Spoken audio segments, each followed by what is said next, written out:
Bonjour, everyone. Hi, this is Yvette Neshi Lokotz. Unfortunately, I am having some difficulty with the internet up at the academy tonight, so I am currently walking down to the house and having my producer Rob come on and let you know what's going on. And I will actually be here in a couple minutes. So I'm just stalling. I'm not meant to be on camera.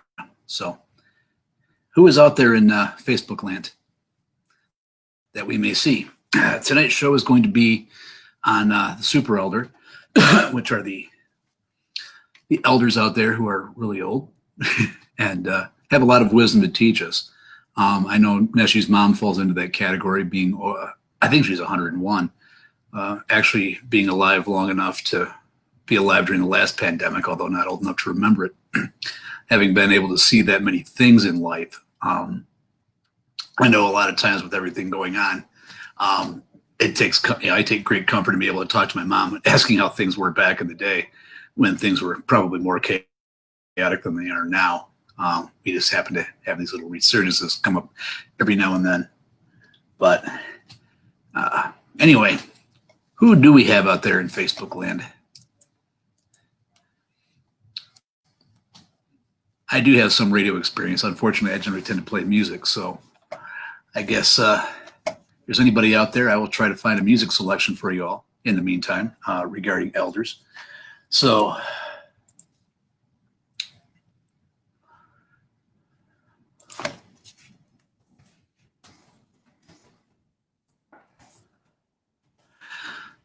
is there anybody out there? I guess there's anybody out there. I see Carol. How you doing, Carol? Good to see you. We're having a little technical difficulties until Neshi can get back to the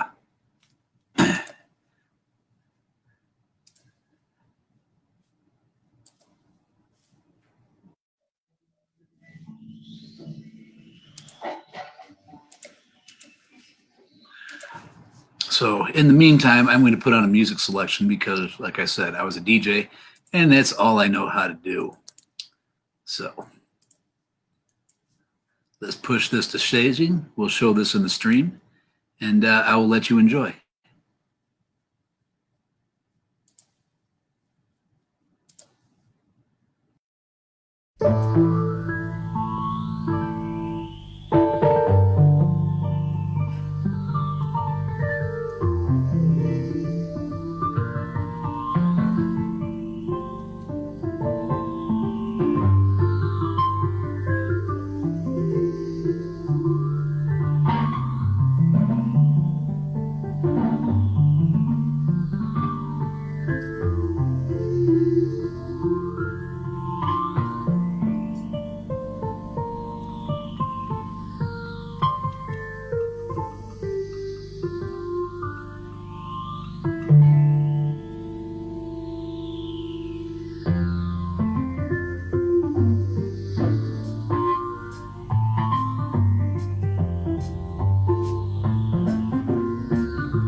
I can't hear you. Sorry, I'm a DJ. This is all I know how to do. I have finally made it down to the house, ladies and gentlemen, and I have arrived. So until we see each other again. Bamamina. Bamamina. Thank you, Rob. Oh my goodness. It's so good to have a producer with a sense of humor. I love it. Thank you guys for waiting for me. Bonjour. Bonjour. I'm Neshi Lokotz. I'm your host for Communications from Home. It is Tuesday, June 23rd. And I tell you what, it's been an interesting talk about Mercury retrograde. I had to go and do that live stream earlier about all the cosmic stuff that's going on. And I was talking about Mercury retrograde and how I welcome all of the gifts, right? So I get up to the academy to start the show tonight. Hi, Carol. And I don't know what happened to the internet up there, but I couldn't get in, couldn't get it to work. We had a storm the other night, not last night, but the night before, and we lost some power.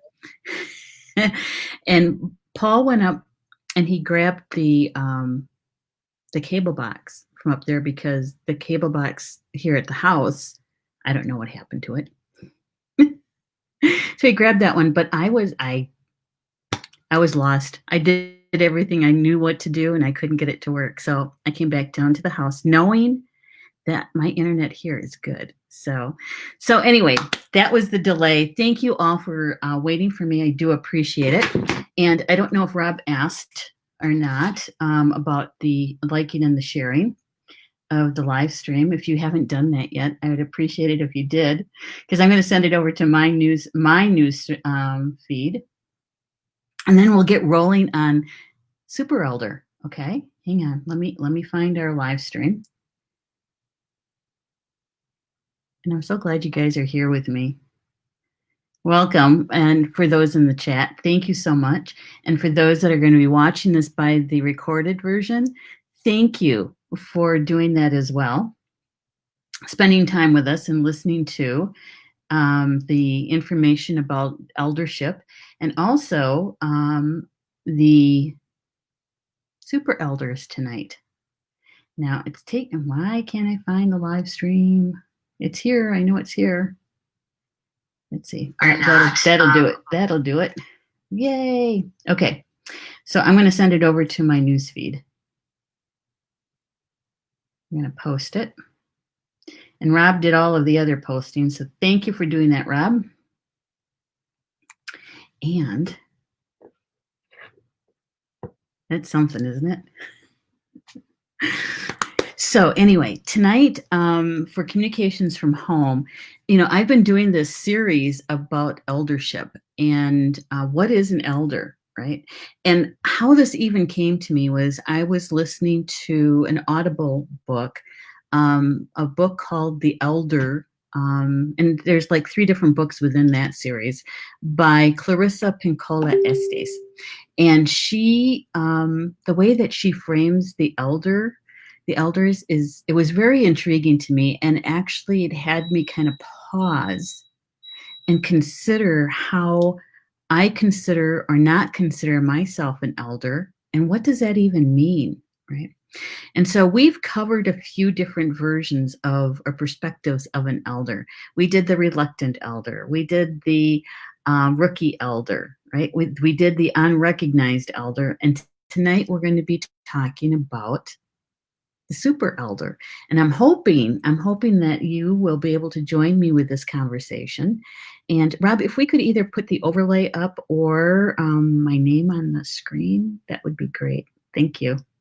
And so what is a super elder? Thank you, Rob. I had to spend a little time with this one because I had heard this phrase, oh gosh, a few years ago. I think I was in the UP of Michigan, and I was at the gathering of the Potawatomi Nation. Every year, except this year because of COVID, every year the Potawatomi Nation, the 9 bands of the Potawatomi Nation, which I'm enrolled with, we gather. And it's kind of like a big family reunion in a way. But there's 9 bands and there's thousands of people, right? And I went really to go for the language piece, but the powwow is on that weekend following the language summit. And so I stayed for the powwow, and that was the first time I'd ever heard the phrase super elder. And I didn't know what that meant. It's like, do they have a superpower because they're elders or what? And in my nation, a super elder is anyone who is over 90 years old. Okay. And I don't know if you know this, but in Native nations that are federally recognized here in the United States, and I believe there is, I want to say 800. Is it 500? 568? It's probably more than that. But anyway, in order to be federally recognized, we have to have certain criteria that the Bureau of Indian Affairs out of the federal government does, right? And so within that, we have to designate certain criteria, defined criteria of different age groups, because of the services that's provided to each age group, right? And so the elders are in my band, the Potawatomi, the Prairie Band, is 55 and older is considered elder. But for super elders, they define them as over 90 years old. Okay. And so you can imagine there's a lot of people who are over 90, right? And so as I was doing the research for the show, getting prepared, I looked it up. I don't know how many of you have ever looked that up on Google, but it's very interesting. It's when you Google it, two things come up primarily. A certain longevity case study, medical case study of individuals 85 and older out of Canada. This is a study out of. And the other one is high school seniors who haven't graduated in the 4 years, but are doing the 5th and 6th year. Okay. Call those super seniors. So anyway, this case study done out of Canada termed the super elder anyone 85 years and older that doesn't have certain medical diagnoses like cardiovascular, diabetes, dementia, just to name a few. Okay, if they don't have any of those kinds of diagnoses, they're in the study and they're termed super elders. It's just, to me, it was just almost surreal that you have this population that they didn't have any of those kind of diagnoses. Because here in the United States, we have so many elderly who carry some sort of medical diagnosis, right? Yeah. So what is a super elder? According to that study, it's anyone 85 years and older who reported never being diagnosed with cancer, cardiovascular disease, diabetes, dementia, or other major pulmonary diseases. And they're a part of that study in Canada. That's a super elder. And there's also one coming out of a rather old article in Today magazine that says that a super senior is someone who defies their age and living their best life. Whether they play extreme sport or they're taking up a new hobby late in life. That's what they call a super senior or a super elder. And the Urban Dictionary says that it's anyone who's over 90 years old. So, it's one of those things that I had to pause. I had to pause and consider, what does this mean? Because here, I have my mom here, right, with us. She lives with us and she just turned 101. I tried to have her do the show with me, even if we had to record a bit of something, and she didn't really want to do it. She said no. She goes, I don't have anything anybody would want to hear. It's like, all right. So, but I still call her a super elder because she kind of fits some of that labeling, right? Because she has been doing beadwork since she was 16. And she's always been doing some sort of beadwork her entire life. But it wasn't until I think she was in her mid 70s, or maybe she was even, no, I think she was 75 or 76 when she decided she was going to do a different kind of jewelry making. And so she started working with metals and combining metals and beadwork sometimes and coming up with some of her own designs, and to do something like that at that age, I thought, holy cow, and she was always been a crafter too. And so always working on something, always trying to redesign or design something new. And so that's one of the reasons why I put her into the super elder category. Yeah. And so these super elders, one of the other things that a trait they seem to have in common, other than their longevity, is their resilience. Their resilience to just life in general. Their resilience covers everything from, for like my mom, she would have been an infant during the first world pandemic, which was the Spanish flu back in 1919, because she was born June of 1919. And that pandemic, I think, lasted 18 months or something like that. And so she survived that as an infant. And so here we are today, 100 years later, doing another pandemic, and she's doing fine, right? And so it's covering those kinds of things, like growing up in the Depression, World War II. She's seen, experienced through the news and all of that, the Korean War, the Vietnam conflict, and Bay of Pigs, and all of those big ones, right? All of these new, like the typewriter, air flight, landing on the moon, all these huge things, right? That she's experienced in her lifetime. But more importantly, the resilience is also around the changing in the social fabric, right? She was, because we're Native American, right? We didn't get the right to vote until the same time. Let's see, was it 1960 something? I want to say 62. That doesn't seem right though. Rob, could you do a quick lookup on that Native American right to vote? I want to say 62. I know that the Religious Freedom Act in 1974 finally allowed us to be able to do our ceremonies without being arrested. 1974. And so she lived through that, right? And so super elders have lived through a lot of different changes, both physical, emotional, and spiritual changes, right? Mental changes in society, and they're able to roll with it. They're able to flow with it.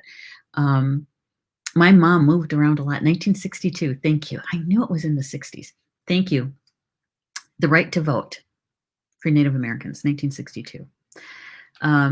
And so it was like, yeah, thank you, Carol. Yes, the Civil Rights Agency, signed by LBJ. Yeah, the act, right. Thank you. I appreciate that. And so, super elders, when I was reading through all the information that's available, and there's not a lot, is that the one thing that really stood out to me was resilience. That being able to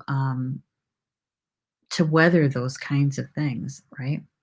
And when we think about resilience, that's one of the things that we talk about with a lot of the youth, because they've had a lot of things just kind of handed to them, right? Every generation wanting more for their children than what they had. And which is there's nothing wrong with that, but we've gotten to the point, I think, that the current generation,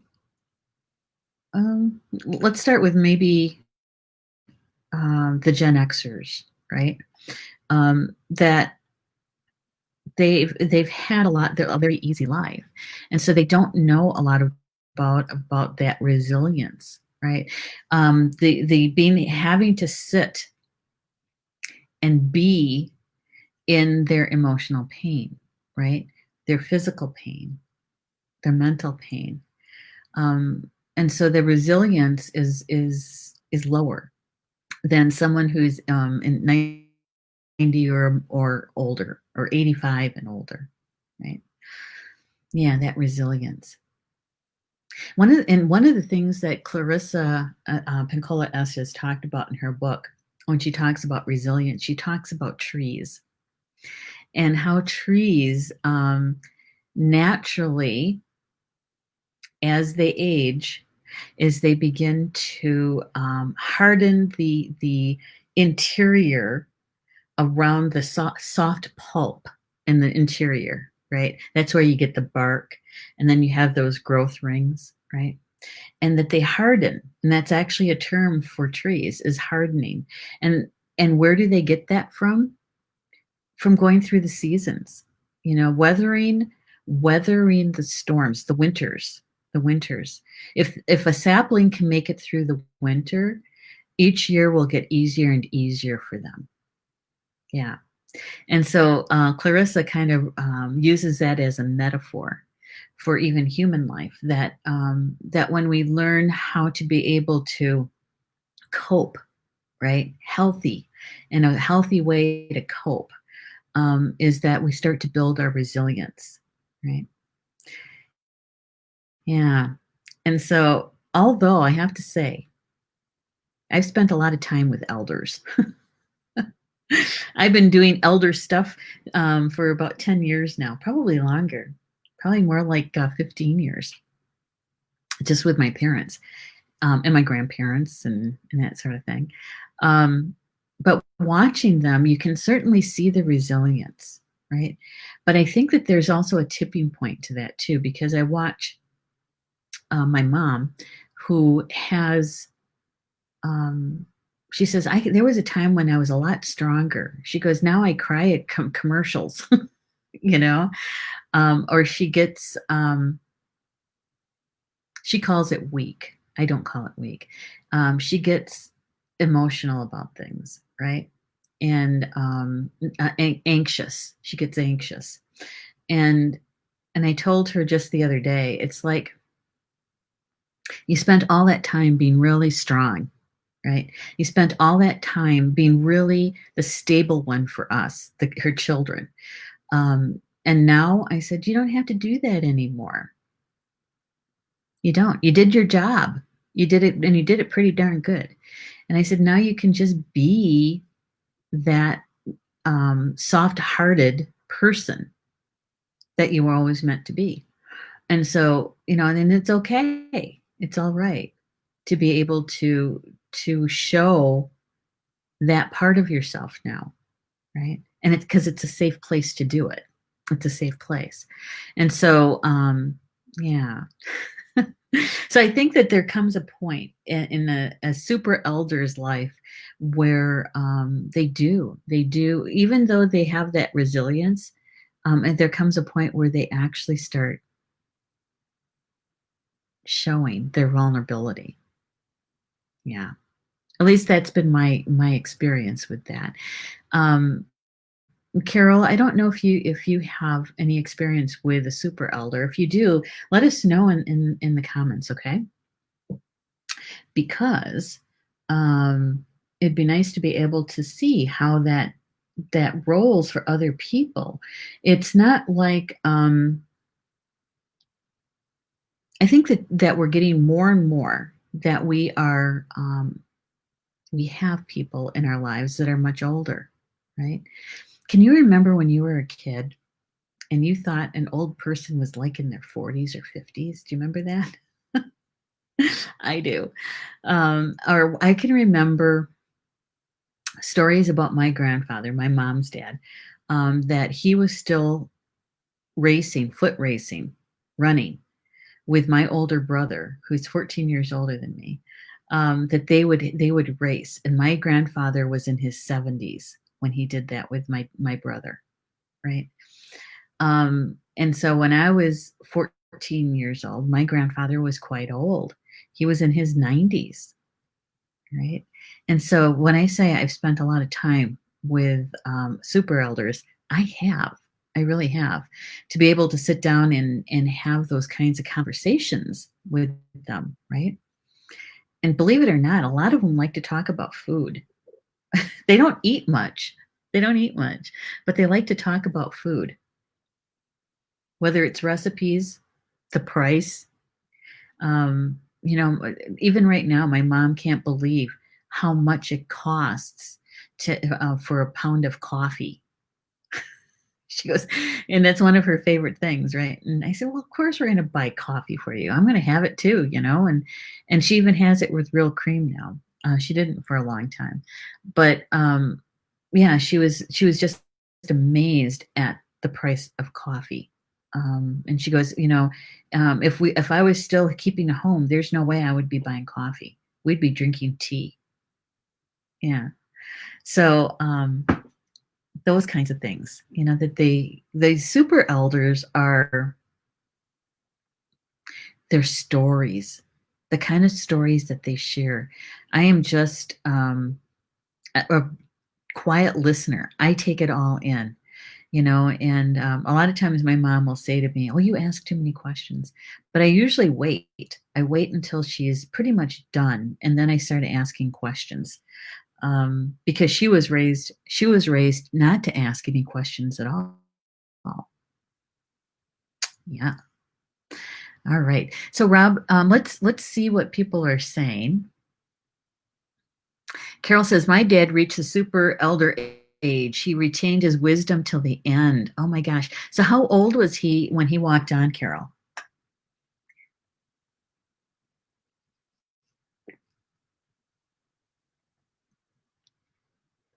Rob says, do super elders get a cape? Yes and no. Um, my mom used to make shawls, the fringed dance shawls. And so I have a picture of her. She didn't want to turn around, but I have a picture of her holding, wearing the shawl and having it extended out. And so it kind of looks like she has a cape on. Those super elders. I know. He was 93. See? So you know what I mean. Those super elders, they have a certain quality, don't they? That generation, they lived through a lot, a lot, a lot, a lot. And so just to even sit down and listen to what they think is just the mundane stories is just fascinating. Fascinating. Just to listen to even them talk about food, it's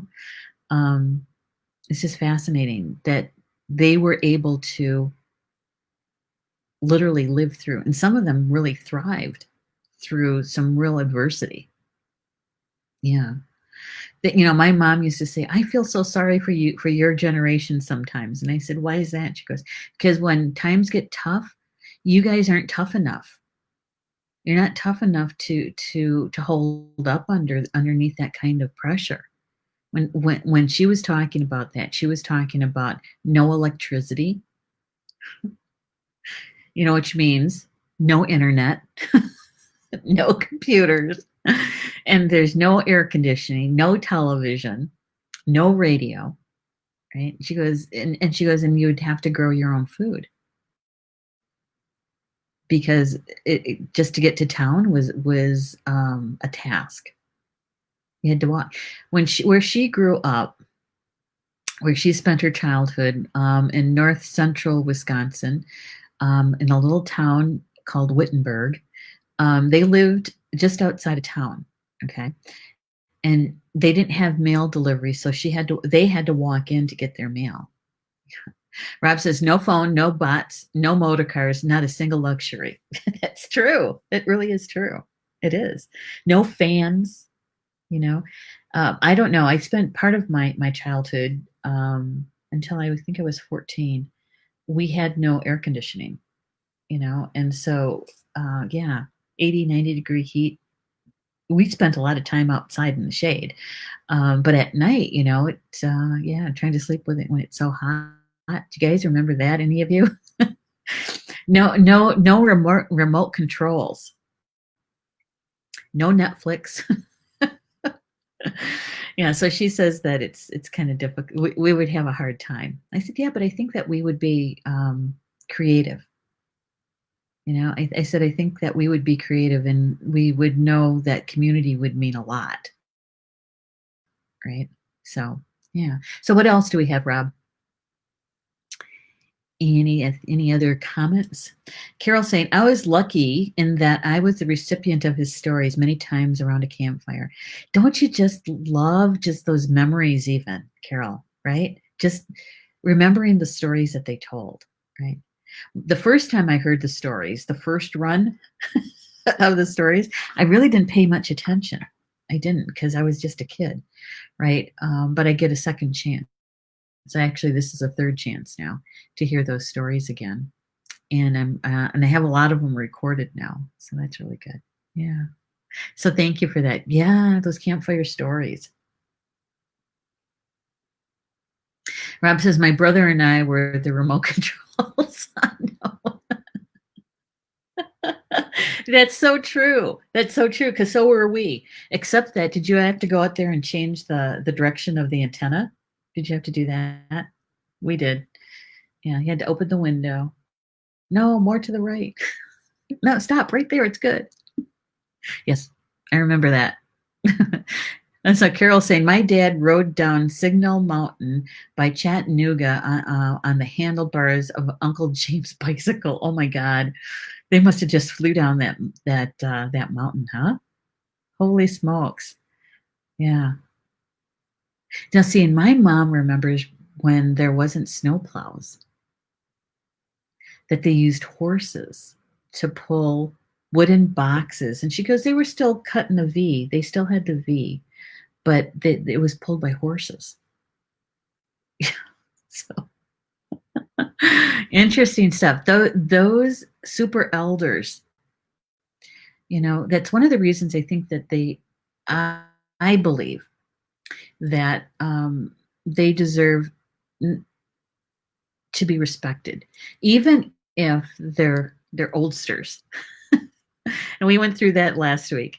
There are some elders that have really embraced their eldership, and they help out the younger people by not lecturing them, but sharing their stories and maybe even showing how to do something rather than shaming somebody, right? That they'll actually be very helpful and in guiding. So, I really do believe that the super elders really have the fullness of the respect, because even those people that we might consider elders, no matter what their age is, that if they're somebody who is willing to share their knowledge, their wisdom, right, that they might be in their 50s, 60s, 40s, 30s, and whatever. But when you have somebody who is 85 years and older, 90 years old, 100 years old, those people, they have another full measure, I think, of respect and regard, right? That's what my feelings are anyway. So what else do we have? Carol says, my dad rode, oh, we got that one. Uncle James and her dad down the hill. Cindy goes, we got 2 TV. Yeah, well, yes. There were 3 by us. There was 3, but we only got 2. And we didn't get the good one either. We always had the public channel. That always came in really good. And I think it was CBS. No, I'm sorry. We had more than 3. We had the public channel. We had CBS, ABC, and NBC. ABC never came in. So we had the 3 channels. Yeah. But we could always make sure we always got the public channel. That was never a problem. But yes, very limited and black and white usually. Yeah, that's when I was a kid, black and white. AM radio. Do you remember that, Rob? AM radio? You're kind of young. You probably don't remember that. Carol says when they got to the bottom, they stopped at a gas station to let the brakes cool down. They're lucky they even had brakes left. That's another way of saying smoking, right? They were smoking. Too funny. Rob says, I grew up on the Canadian border. We got twice as many stations. Ah, you lucky duck, you. You know, my mom learned how to sew on a treadmill Singer sewing machine.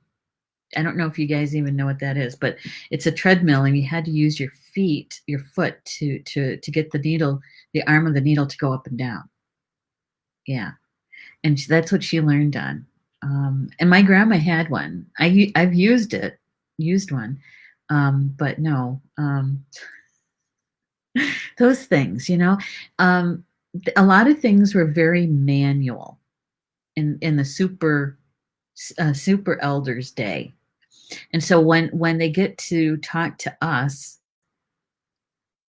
and we try to describe to them what we're using, how we're using it, my mom will say, man, she'll say, you make things so complicated. Why does it have to be so complicated? And it's like, and I think it's easy and simple and straightforward, but she sees it as complicated. And she truly believes that anything a machine can do, a person can do better. She does. She believes that. Yet she just loved her electric scissors. And she, in fact, she gave them to me, her electric scissors, because she doesn't use any of that stuff anymore. All right, let's see. Carol saying he picked up an empty cigarette pack to wipe the oil off, and the cigarettes pack caught on fire. Oh my gosh! James was riding the brake hard. No guardrails yet on that road. Holy smokes! I know. You know, and my mom learned how to drive on a model. I can't remember if it was an A or a T. Rob, which one was the first one? Because that's the one that she learned on. Was it Model A? The Model A. Yeah, that's what I thought. Yeah, she learned on a Model A. She was, I think she said she was 10 when she started to drive. Yeah, her uncle caught her backing up his Model A. And so he said, well, if you're going to do this, I better show you how to do this so you're safe. And so that's when she started driving. She was 10 years old. You know, I shake my head because you think about that now. Think about a 10-year-old driving a car. We wouldn't do that, would we? Mm-mm. I don't think, anyway. Some of those res kids, maybe.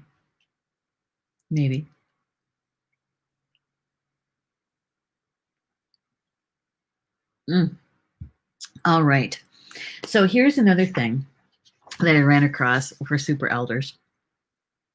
And this lady was a part of that study. And she was, I think 97 years old. She said that she didn't know what she would, doesn't know what she'll do when she can no longer volunteer.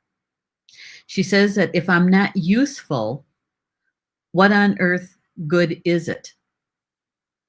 She dreads the idea of outliving her friends or ending up in an expensive senior's residence her daughter showed her recently. She says, I'm not going in there with a bunch of old folks. Forget it. So, you know, there's a certain outlook too, you know, about, you know, we always say age is just a number. For some people, it truly is that, you know, that they don't, They don't consider themselves old. And so they keep doing what they love doing as long as they can do it in a good way, right? And my dad was like that.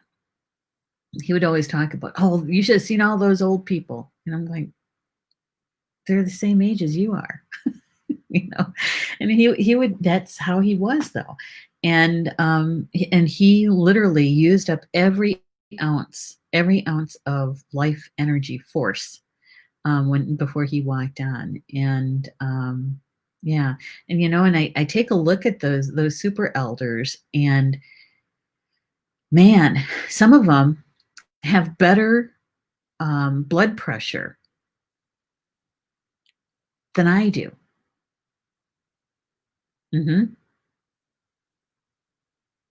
My mom's blood pressure is a heck of a lot better than mine. Yeah. And she's always saying, "You're always talking about stress. What do you have to be stressful about?" And I'm looking at her and I'm thinking, having 100-year-old one in my house when we have a pandemic, that has nothing to be stressful about.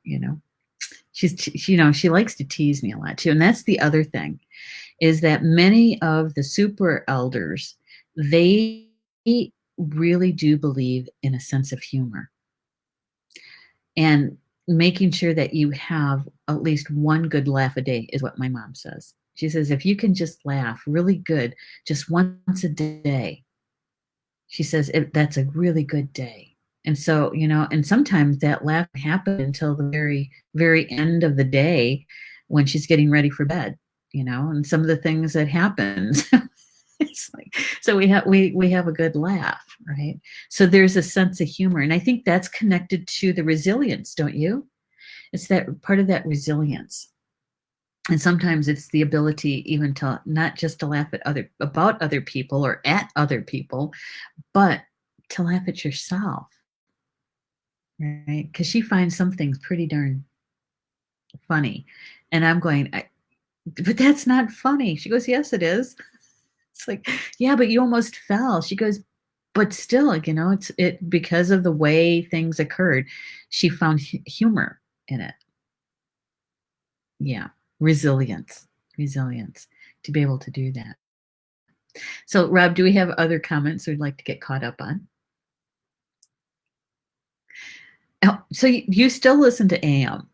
Wow. Well, good for you. Not many people do. Karen says, who had party line telephones? We did. Yeah, do they even have that kind of stuff anymore? I don't think they do. Kimberly says, yes, I remember my grandma had one. Nice to join you. Hi, Kimberly. It's good to have you here. Yeah, those party line phones. And actually, it was because it was cheaper.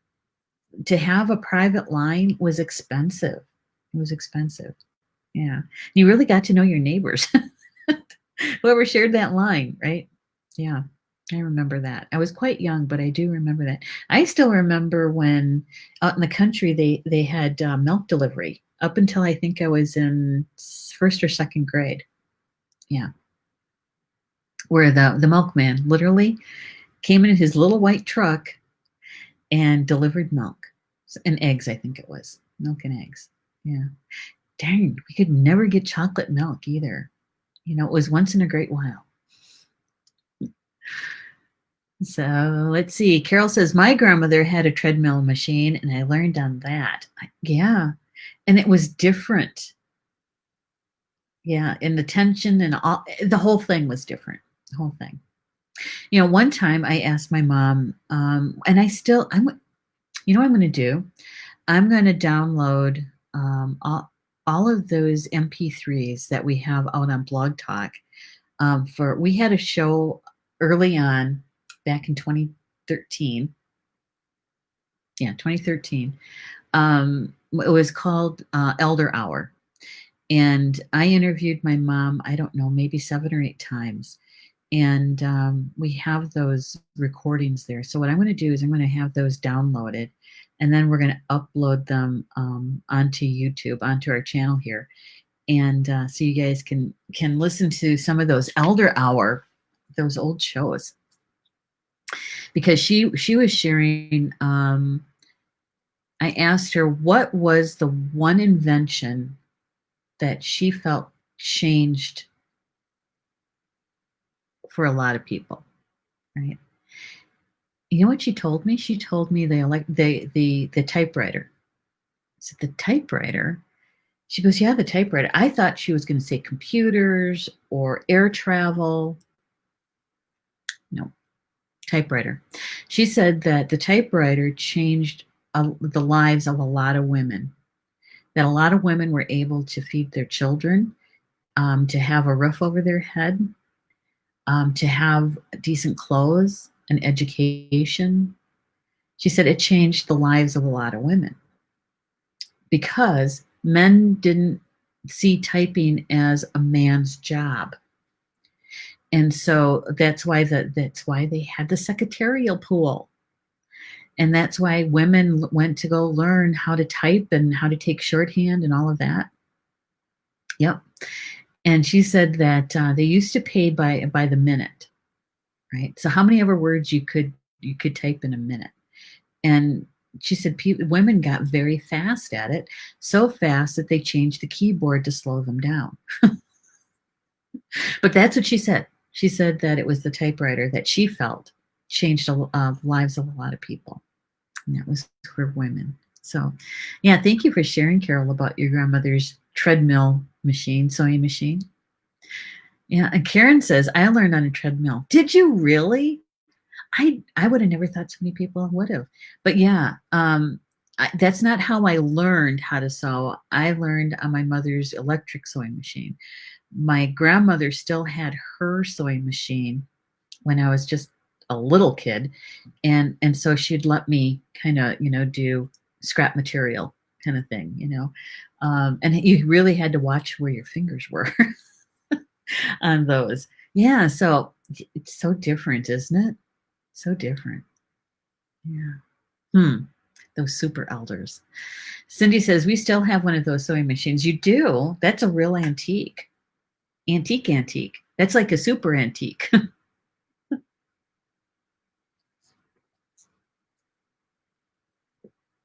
She says, ice cream meant a trip to the river to get ice, and everybody took turns to crank. Oh, yeah. See, and we didn't do that.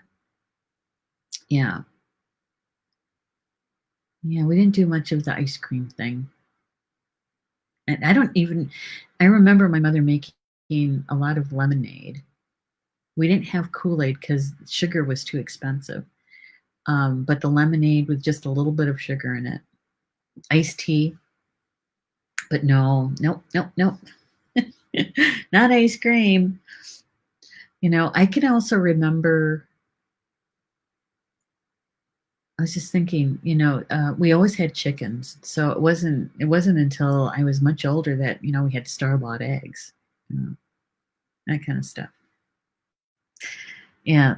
Living with older parents, because my mom was 42 when she had me. Yeah. And so it's like, no, I'm sorry, she was 40. She was 40. She was 42 when she had my brother. And so it was like, that's one of the reasons why I spent a lot of time with elders, is because we were always with my mom, my youngest brother and I. We were always with her. And so if she went to go visit relatives, we went, and we couldn't run around. We had to sit next to her so she knew where we were at. And so we had to sit there quietly. And so we got to hear all those stories all over again, right? So that's how I got used to sitting quietly and listening to elders. And it was hard. It was hard not to ask the questions, right? Yeah. And if we were really quiet, we always got a cookie when we were really good. So the super elder group. What Cindy is saying, even those from the other side, my reading last week, they work making jokes. Yeah, absolutely. Even my spiritual team has such a sense of humor, that it makes me smile. They make me laugh, right? Yeah. Or they do things in a certain way. It's like, really? you can hear them laughing, that sort of thing. So yes, I think humor And laughter.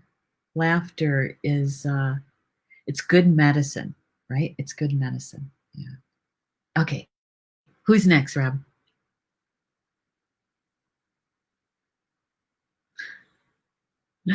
Cindy says, oh, got that one. Rob says, my uncle Lauren could tell you a story of a guy walking down the street and make you laugh. I know. And I think it's the way they tell a story, right? It's not just in the words that they use, but it's in their facial expression. It's in, they'll even kind of maybe even use the gait or the walk or the step, that the person was taking. It's in the tone of their voice, the inflections. Hilarious. My aunt used to be able to tell a story like that. Have you laughing so hard, right? Yeah.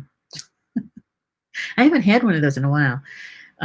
Yeah, those kind where you're laughing so hard that your stomach muscles hurt, or your back muscles hurt, or you cry, right? You're laughing so hard.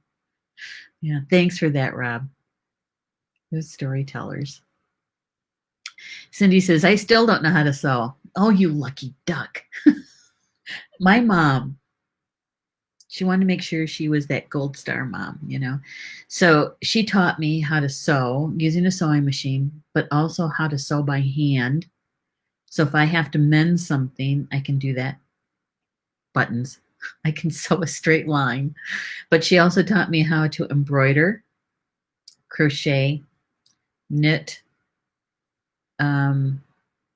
cross stitch, applique, the old way, not on machine, but the old way, and how you're using like cross stitch for the applique. No fabric glue. That would be cheating. Yeah. So you're lucky, Cindy. Mm-hmm.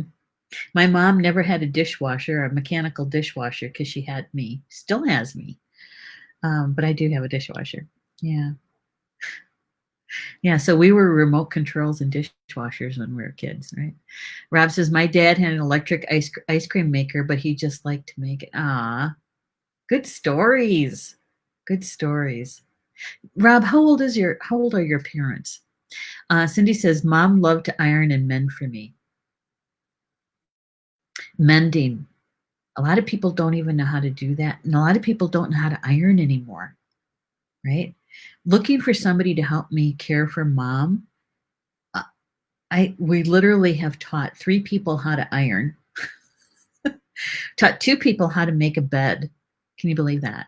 How to make a bed. Oh, 75, 77, 75. Yeah. Oh my gosh. That's a good age. It's kind of like the older teens.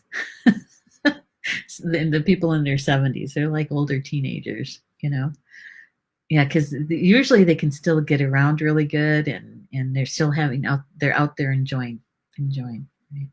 Usually. So, I'm looking at the time. There was one thing I was going to add about the super elders. The super elders. Now, I know that we've attached age onto this one, right? But that's for a good reason. It's because their longevity has gone so far past, the age of majority. I was going to say what we think of what is elderly, right? Because usually when we're talking about someone who's elderly, we're talking about anybody in their 70s, 80s, and early 90s, right? When they start getting over 90, 92, 95, in the upper 90s into the hundreds, is when that's when I start putting the super elder connotation on them, is those that are in their 90s and higher, right? And because every generation holds a certain energy band, ray, frequency, okay? That every generation is here to hold a certain frequency for our soul growth, for our experience here. And those super elders are still holding that frequency of their generation when they were first born, right? So my mother is still holding the frequency of the 1919 generation. Yeah. And when was that? The oldest person passed away a couple of years ago was 108, and she was the last person in her generation. And it was when that happened, I sat there and I had to say a blessing prayer for her, right? Because she was the last piece of that frequency, the last ray of that frequency here on earth. And when she crossed over, when she walked on, that energy frequency was no longer found on earth, right? And so those super elders are really holding that a sacred container for us, right? And so that's why I say that they deserve every ounce of regard and respect that we can offer, right? So, super elders, next week we're going to be tying up the Elders series. And one of the things that I want to offer for us next week and give you a little time to kind of ponder it, consider it, is I would like to offer a discussion about celebrations of eldership when we embrace our eldership. Last week we talked about, I think it was last week, we talked about a crone party, a crone celebration. And I was saying we could call it anything else, because sometimes that word crone has a certain connotation to it, but we can call it anything we want, right? So I would like to have a conversation about that, and maybe even start working on creating Star Nation's celebration of eldership, right? All right. So I want to leave you with one more thing before we say goodnight, and that is I'm hoping that you're going to find some time and join me for something that I'm working on, and that is called Remembering Your Joy. And I'm sorry, Rob, I was going to get you that picture. I don't know. I think I gave it to you a while ago. I don't know if you still have that. But remembering your joy, and I'm calling it a 5-day challenge, and it is a challenge, not so much in getting over something troubling, but it is activities that we're going to do together that we will be there we go, that we will be doing together, meeting for 4 days, starting July 29th, that's a Monday, and running through July 2nd, which is a Thursday, an hour every day. And we're going to get together. We're going to be, I'm going to give you some homework, things like drawing and vision boarding and that sort of thing. And we're going to be remembering our joy. And on the 5th day, which is Friday, July 3rd, what we're going to do is we're going to spend 90 minutes together, and we're going to be talking about removing the blocks to your joy, and which will ultimately flow into a 6-week group, and where we're not just talking, we're just not doing some meditations, but we're really doing the work about it. And so the 5-day challenge is free for anybody who wants to join me for it. And then we're calling it a master class on Friday, July 3rd. That's also free. But that 6-week time together, that will be a paid for group. Okay. So if you can join me for the secret of remembering your joy, it's going to be fun. And we're going to be doing some remembering.